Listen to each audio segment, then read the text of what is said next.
Saya Zulfa Fitriani dengan NIM 2561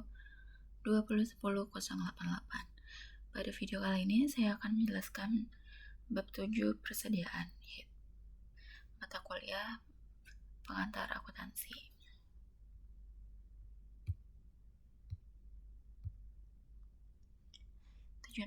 Tujuan pembelajarannya yaitu ada 7.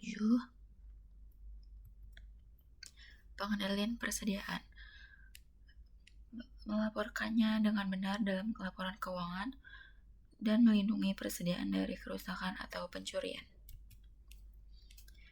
Pengendalian atas persediaan harus segera dimulai saat persediaan diterima. Dokumen berikut merupakan dokumen yang sering digunakan untuk pengendalian persediaan: pesanan pembelian, laporan penerimaan, dan faktor pemasok. Pesanan pembelian atau purchase order memberi wewenang atas pembelian suatu barang dari pemasok. Ada laporan penerimaan atau receiving report harus dilengkapi sebagai catatan awal penerimaan persediaan. Melindungi persediaan, tindakan pengamanan untuk mencegah kerusakan persediaan dan pencurian oleh pelanggan atau karyawan. Sistem pengendalian persediaan dibagi menjadi 2 macam, yaitu preventif atau pencegahan, 2 detektif atau mencari kebenaran. Tujuannya menyimpan persediaan di area dengan akses terbatas, barang berharga disimpan dalam lemari terkunci, dan yang terakhir menggunakan cermin 2 arah, kamera, dan penjaga keamanan. Melaporkan persediaan. Perhitungan fisik persediaan atau jumlah persediaan harus dilakukan mendekati akhir tahun. Pastikan kuantitas persediaan yang dilaporkan dalam laporan keuangan akurat. Biaya perolehan persediaan dimasukkan ke dalam laporan keuangan menggunakan 1 dari 3 asumsi arus biaya persediaan. Asumsi-asumsi arus biaya persediaan. Masalah akuntansi muncul saat barang yang identik diperoleh dengan biaya berbeda pada periode tertentu. Saat suatu barang dijual, perlu dilakukan penentuan biaya per unit dengan menggunakan asumsi arus biaya dan metode biaya persediaan terkait. Asumsi-asumsi arus biaya persediaan. Asumsi arus biaya terjadi menjadi 2. Yang pertama, arus biaya dimulai dengan urutan terjadinya biaya, dan yang kedua, arus biaya merupakan rata-rata seluruh biaya. Metode biaya persediaan yaitu masuk pertama, keluar pertama atau FIFO, dan biaya rata-rata tertimbang. Asumsikan 3 unit identik dari barang X dibeli selama bulan Mei. Tanggal 10 Mei, pembeli 1 unit seharga 9.000. 18 Mei, pembeli 1 unit seharga 13.000, dan 24 Mei, pembeli 1 unit seharga 14.000, totalnya 36.000. Harga rata-rata per unit dibagi menjadi yaitu 12.000 karena 36.000 dibagi 3. Dan ini ada contoh dari tanggal 10 Mei unit terjual, 18 Mei, dan 24 Mei. Unit yang terjual dikenali dengan pembelian tertentu atau spesifik. Persediaan akhir terdiri atas banyaknya unit yang tersisa dalam persediaan. Sebagai contoh, jika pada 18 Mei unit yang terjual adalah sebagai berikut. Biaya yang dibebankan pada unit terjual Rp13.000,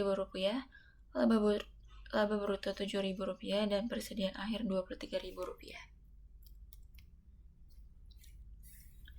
Metode biaya persediaan masuk pertama, keluar pertama, first in, first out atau FIFO. Diasumsikan unit yang terjual adalah unit yang pertama dibeli. Persediaan akhir berasal dari barang yang dibeli paling akhir. Metode biaya rata-rata tertimbang. Beban pokok penjualan dan persediaan akhir ditentukan dengan metode biaya rata-rata tertimbang. Berikut ini adalah metode biaya persediaan atau laporannya.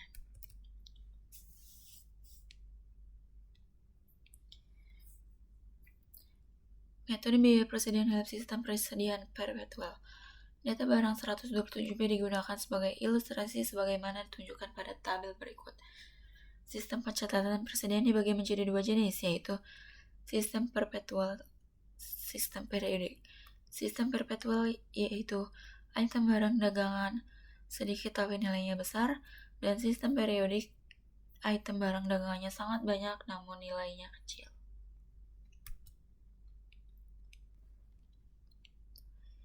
Biaya dimasukkan dalam beban pokok penjualan dengan urutan yang sama saat biaya tersebut terjadi.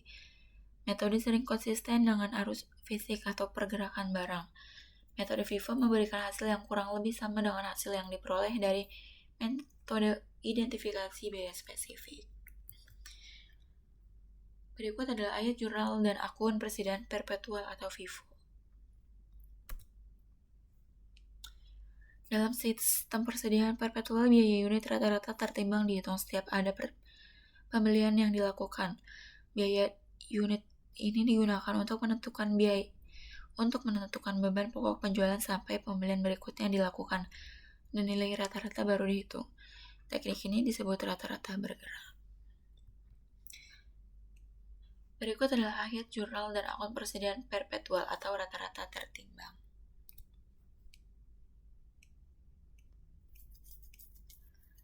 Metode biaya persediaan dalam sistem persediaan periodik.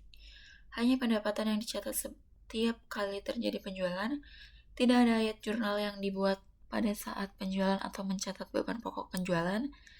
Penghitungan fisik persediaan dilakukan untuk menghitung biaya persediaan dan beban pokok penjualan. Metode masuk pertama, keluar pertama atau FIFO. Kita akan menggunakan data yang sama dengan barang 127B dalam contoh persediaan perpetual. Persediaan awal dan pembelian barang 127B pada bulan Januari adalah sebagai berikut.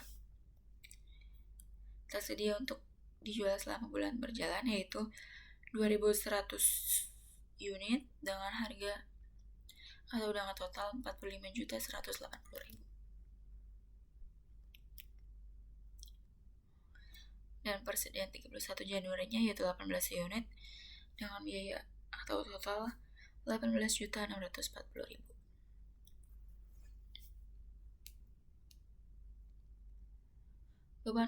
Beban pokok penjualan sebesar 26.720.000 seperti ditunjukkan berikut ini. Berikut adalah rinciannya. Next.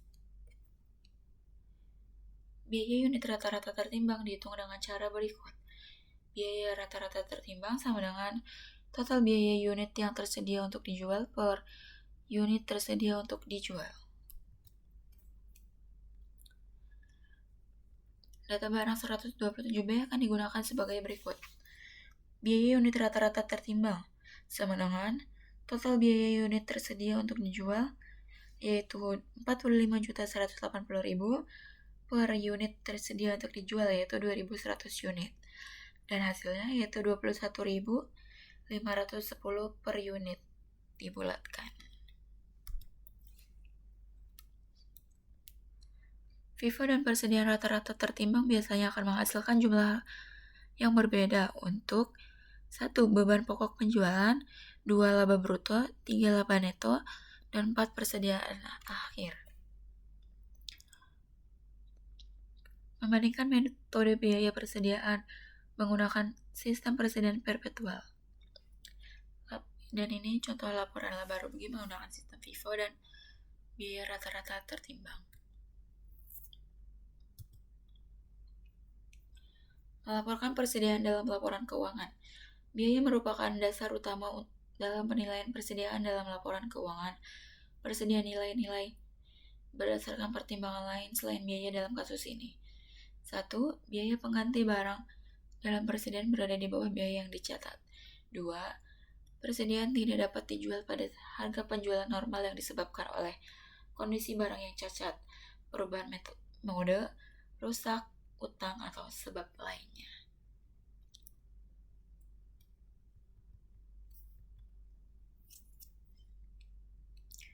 Penilaian pada nilai yang lebih rendah antara biaya atau pasar.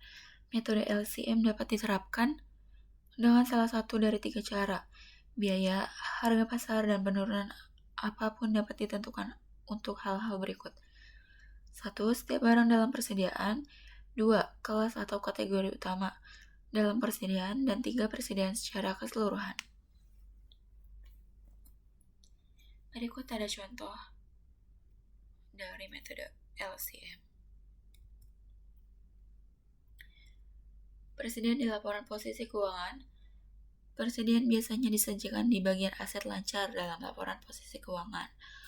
Hal-hal berikut juga dilaporkan. 1. Metode untuk menghitung biaya persediaan, FIFO atau biaya rata-rata tertimbang. 2. Metode penilaian tersedia, biaya atau nilai pasar atau biaya yang lebih rendah.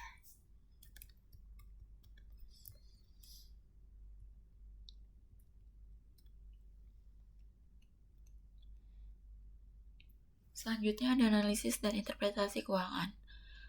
Persediaan harus tersimpan dengan cukup untuk memenuhi kebutuhan pelanggan agar mencegah terjadinya kehilangan penjualan. Terlalu banyak persediaan mengurangi likuiditas perusahaan yang dapat digunakan untuk meningkatkan kegiatan operasional. Kelebihan persediaan meningkatkan beban penyimpanan dan pajak properti.